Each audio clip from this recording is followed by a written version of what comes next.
Hello everyone, I am doctor Rashma Kakkar, chief dentist and implantologist at सुमिरो dental. Friends, आज हम discuss करेंगे how to take care of your implant. कई बार लोगों के दिमाग में बहुत सारे मल्टीपल क्वेश्चंस होते हैं regarding cleaning protocols of implants. कोई ऐसा सोचता है कि मैं ब्रश बराबर नहीं करूँगा तो मेरे इम्प्लांट्स फेल जाएंगे, अगर मैं एक्सेसिव करूँगा तो भी डॉक्टर मुझे बोलते हैं कि एक्सेसिव नहीं करना चाहिए, अगर मैं ये नहीं करूँगा तो ये हो जाएगा। So there are multiple questions going on in your mind. So आज हम क्लियर करेंगे कि how to take care of your dental implant. First of all, जैसे आप अपना रूटीन ब्रशिंग दांतों पे करते हो वैसे ही आपको 2 टाइम ब्रशिंग करनी है। आपका टूथब्रश बिल्कुल सॉफ्ट होना चाहिए, हार्ड बिल्कुल नहीं होना चाहिए। आपकी टूथपेस्ट जो है वो नॉन एब्रेसिव होनी चाहिए, जैसे कि स्मूथ पेस्ट होनी चाहिए, रफ़ पेस्ट नहीं होनी चाहिए। रफ़ पेस्ट और हार्ड ब्रश से आपके गम्स ख़राब हो सकते हैं, आपके इम्प्लांट का जो कैप है वो ख़राब हो सकता है, गम्स छिल जाएंगे, दांत घिस जाएंगे, जैसे मल्टीपल प्रॉब्लम्स आपको आ सकते हैं। सो आपको ब्रशिंग एक लिमिट में करना है, 2 मिनट ही करना है, 2 मिनट से ज़्यादा बिल्कुल नहीं करना है। एक्सेसिव ब्रशिंग आपके इम्प्लांट पे और दांत पे दोनों को नुकसान हो सकता है। सो आपको एकदम सॉफ्टली 2 मिनट ही ब्रश करना है। इसके अलावा आपको anti microbial mouth wash use करना है। Mouth wash is very important for your teeth, gums and also for your implants. इससे आपके जो प्लाक फॉर्मेशन है, आपके दांतों पे जो परत जम जाती है वो परत नहीं जमती है। अगर वो जमी हुई होती है तो आपके ब्रश से वो ईजिली निकल जाती है। सो आई वुड रेकमेंड कि पहले आप माउथ वॉश यूज़ करें, उसके बाद आप ब्रशिंग करें। This will help to remove your plaque, मतलब कि जो आपके दांत पे जमा होगा वो बहुत ईजिली निकल जाएगा और आपको मुंह में फ्रेशनेस भी फील होगी। अपार्ट फ्रॉम दैट, आपको इम्प्लांट्स में इंटरडेंटल ब्रशिंग बहुत इंपॉर्टेंट होता है। इंटरडेंटल ब्रशिंग मतलब 2 दांतों के बीच का क्लीनिंग, 2 इम्प्लांट्स के बीच का क्लीनिंग आपको दांत में भी करना चाहिए, बट इम्प्लांट्स में इट इज़ वेरी इंपॉर्टेंट और आपको बहुत ध्यान से ये ब्रशिंग करना चाहिए। अगर आप ये इंटरडेंटल ब्रशिंग अगर प्रोक्सा ब्रश से करोगे तो आपकी क्लीनिंग बहुत अच्छी होगी। प्रोक्सा ब्रश एक एंगल वाला ब्रश होता है जिससे आप इम्प्लांट्स के नीचे, इम्प्लांट्स के बीच में हर एक सरफेस पे आप उसको पहुँच के सारी एरियाज़ क्लीन कर सकते हो।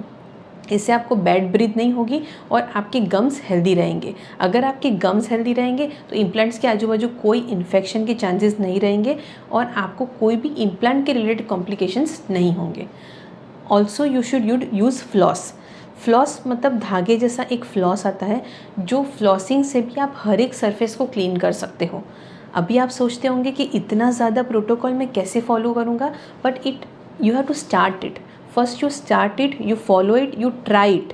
आप ये एक रूटीन बना दोगे तो उसके बाद आपका ये एकदम बेसिक रूटीन हो जाएगा और आपको क्लीनिंग में बिल्कुल मुश्किल नहीं होगा। फ्लॉसिंग इनिशियली थोड़ा डिफ़िकल्ट हो जाता है, बट आप उसको प्रैक्टिस करोगे तो ये बहुत ईजी प्रोटोकॉल है और आपका ये जो ऑप्शन है वो बेस्ट ऑप्शन है to keep yourself away from dental infections. Pause करनी। नॉर्मल फ्लॉसिंग तो मैंने आपको बताया, बट नॉर्मल फ्लॉसिंग के अलावा एक वाटर फ्लॉसर आता है। This is the most latest technology to clean your implants and your teeth.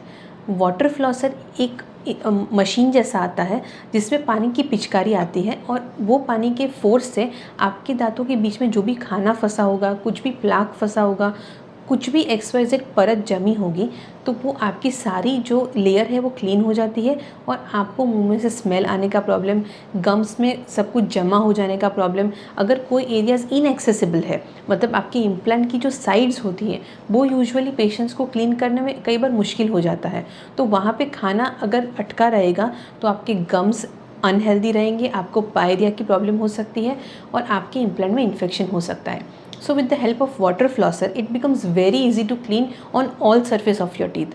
तो अगर आपको इम्प्लांट्स है तो ये सारी चीज़ें आपको डेफिनेटली फॉलो करनी चाहिए। अगर आपको इम्प्लांट्स नहीं भी है and if you follow all this protocols of cleaning, then it is the best thing you are ever doing. अगर आप ऐसी सारी चीज़ जो क्लीनिंग प्रोटोकॉल्स फॉलो करोगे तो आपको आगे डेंटल प्रॉब्लम्स आएगी ही नहीं और शायद आपको इम्प्लांट्स तक भी ना जाना पड़े।